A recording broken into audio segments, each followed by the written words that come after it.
Sometimes, when we become tired of visualizing a deity or meditating on the breath, we can recite mantras. Have you remembered this?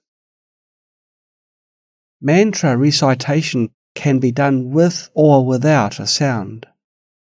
When we recite a mantra without a sound, we do it quietly so that no one else can hear it.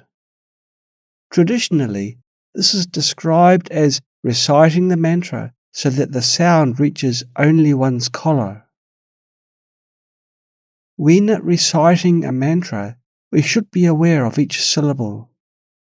For example, with Om Mani Padme Hum, we don't just recite it without awareness.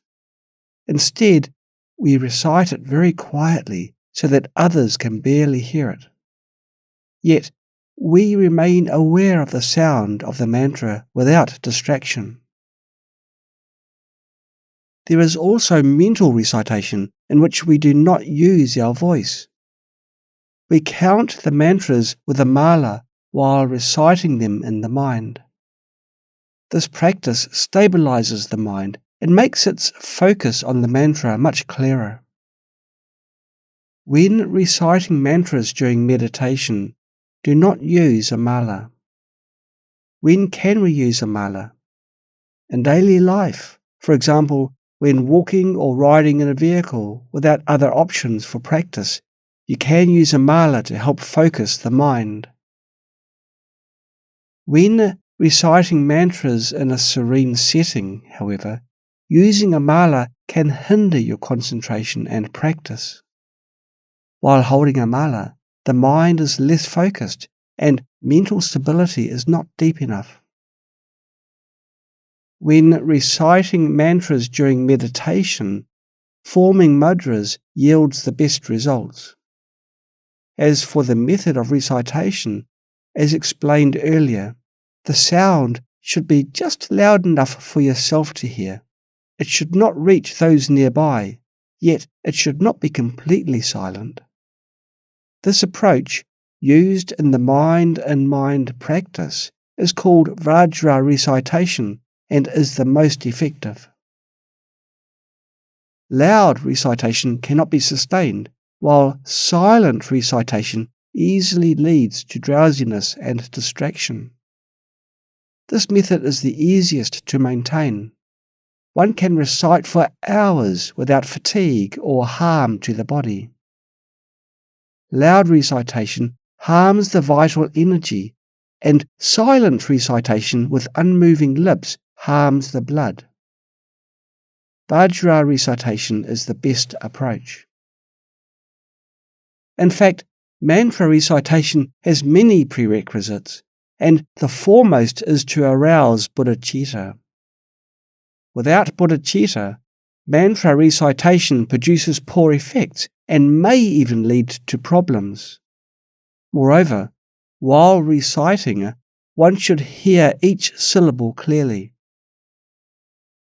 This book provides only a brief introduction and does not go into detail, as esoteric teachings cannot be fully explained in writing and require oral transmission.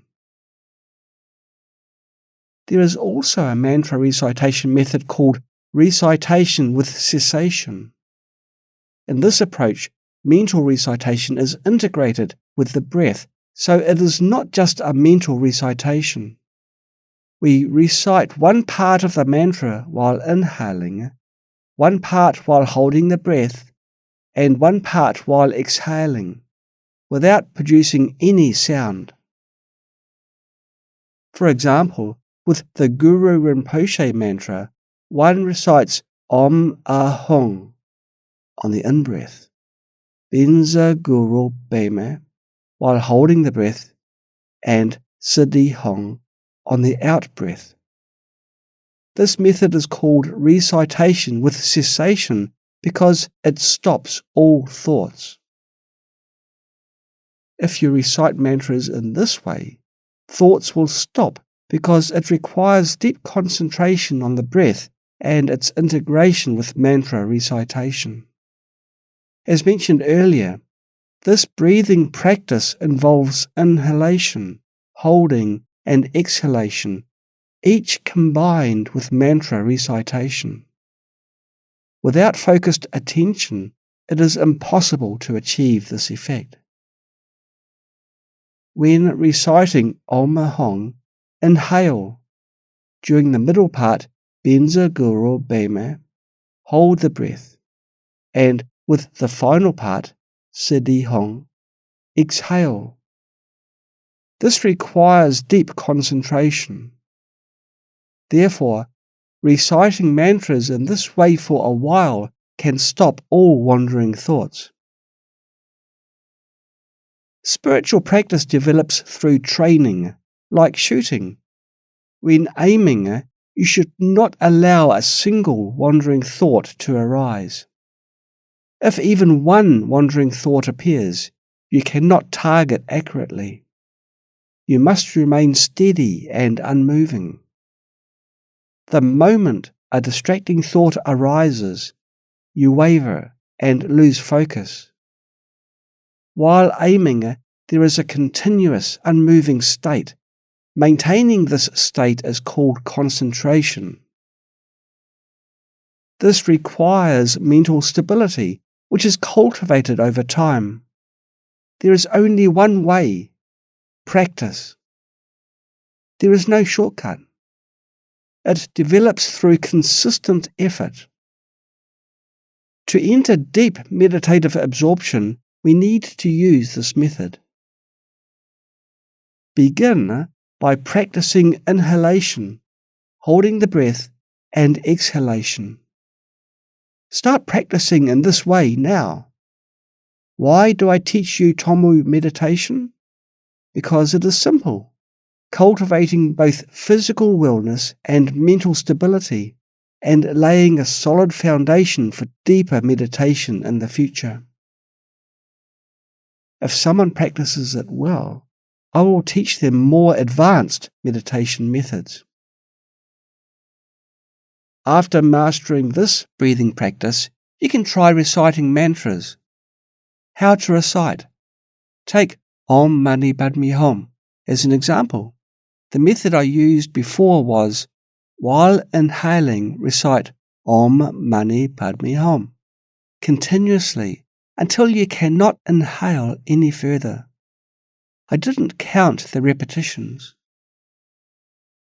While holding the breath, recite Om Mani Padme Hum 2 or 3 times. Do not hold the breath for too long. While exhaling, recite Om Mani Padme Hum again. You can also recite Amitabha's name in this way. Don't count repetitions. Just follow your own breathing pattern, as breath length varies for each person. Some people breathe more deeply. After practicing in this way for a long time, if you all feel your breath is deep, you can recite 1 or 2 more times each round. Gradually, you can increase the repetitions, for example 3 to 5 times while inhaling, once or twice while holding the breath, and 3 to 5 times while exhaling. Try this with Amitabha's name, and you will quickly enter concentration without wandering thoughts. This method combines breath with recitation, which is easier than the previous method. In the previous method, one recites the mantra once per breathing segment, which lengthens the recitation. For example, if you recite Om Mahom while inhaling, adjust the length of the 3 syllables according to your breath. You can try to recite the Guru Rinpoche mantra in this way, but the recitation will be very slow. The method I teach you is easy to practice. It doesn't involve counting. While inhaling, recite the mantra, then remember to pause briefly and recite once or twice. While exhaling, recite again. In this way, you can swiftly attain spiritual connection. Reciting mantras during meditation is hundreds or thousands of times more effective than reciting them in a distracted state. Guru Rinpoche also said that reciting mantras in meditation far surpasses holding a mala and reciting with a scattered mind. Why is the mind-in-mind practice swift? Because it has high requirements. One must recite mantras while forming mudras during meditation. It is very powerful. However, without the foundation of bodhicitta and the wisdom of emptiness, one cannot practice this method. It will invite demons. For this reason, many individuals who engage in the mind-in-mind practice are harassed by demons. As they practice, a mad demon, the huge ego, arises. If one practices this teaching without a foundation, one will be afflicted by demons. Please apply the methods I taught you today. If you wish to recite mantras, gradually learn to do so during a meditation. Some of you are lay practitioners with little time to meditate. So, what should you do? While walking or cleaning, you can mentally recite mantras, Buddha's names, or repent. While doing daily chores, such as mopping the floor, you can contemplate, for example, the Pure Conduct chapter, May all sentient beings. This kind of correct mental engagement or visualization is also a method. Walking is suitable for reciting mantras as the action is simple. If you recite mantras while working, you might not do the work well. While working, you can practice visualization. We can utilize every aspect of daily life for Dharma practice. Beginners might think, the life of practitioners is so tiring, getting up early in the morning and even contemplating while working. Although it may seem tiring, after going through this stage, it becomes easy. Once afflictions diminish, life becomes easier. During this process, karmic obstacles may surface. After clearing all karmic obstacles, you will not suffer from various weird illnesses or panic at the time of death. At death, one may panic. If ghosts chase you, you might run in fear and end up in the ghost realm. This is karma, which can be purified through Dharma practice. If you don't practice, you will face the karmic consequences. Do you think you have no negative karma? While alive, you might deceive others, pretending to be righteous. At death, you cannot deceive. Yama will seize you and judge you accordingly. Don't think that ordination can exempt you from hell, or that being a great lay practitioner with many titles offers protection. When the time comes, Yama will seize you equally. This is not something you can deceive. Therefore, spiritual practice is a personal matter. There is no need for superficial displays, as they are useless. Your karma is stored in your eighth consciousness. When it ripens, its effects naturally arise. Hence, liberation is our own matter. Each person must strive for their own freedom from the cycle of birth and death. A monk who was mistakenly sentenced to hell saw several other monastics there, not to mention lay people. Although the monastics were sent there and might undergo suffering, they would be released quickly. While they had committed unwholesome karma, they also had merit, so their release came far sooner than that of lay people. If a lay person doesn't practice, when their karma ripens, they might fall into hell for thousands of years. In the human realm, even being imprisoned for 3 or 5 years, or half a month in a detention centre, is unbearable. Spiritual practice is a personal matter, so we should be diligent. This is very realistic. Such is the mindset of beings. If told, in 5 years you will be thrown into prison and tortured every day, you would be terrified. During those 5 years, you would practice diligently to avoid being seized. If you knew you would endure torment in prison, you would be afraid. In those 5 years, would you have time to marry and have children? You would cherish the time to practice, knowing you would be imprisoned in 5 years. People cannot imagine or are ignorant of what will happen after death. They always assume they will be fine, as if life will continue as it does now. If you truly knew what happens after death, or setting aside after death, consider this. If you knew that in 5 years you would be imprisoned for 10 or 20 years, but that behaving well during those 5 years could avoid being seized, you would certainly act very well during that period. This is because the consequences are tangible in this lifetime. People are pitiable. They don't believe in what happens after death, thinking, after death, who cares? They feel there is no way to know what happens after death, so they are not afraid.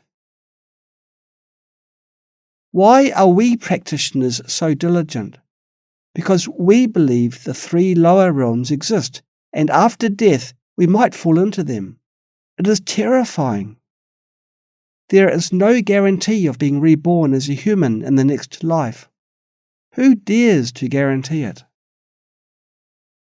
Even now, you are obscured by ignorance in your dreams. Can you be certain you will be reborn as a human after death?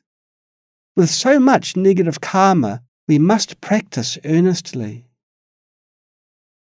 When you truly believe in the law of karma, you will have no time for worldly activities.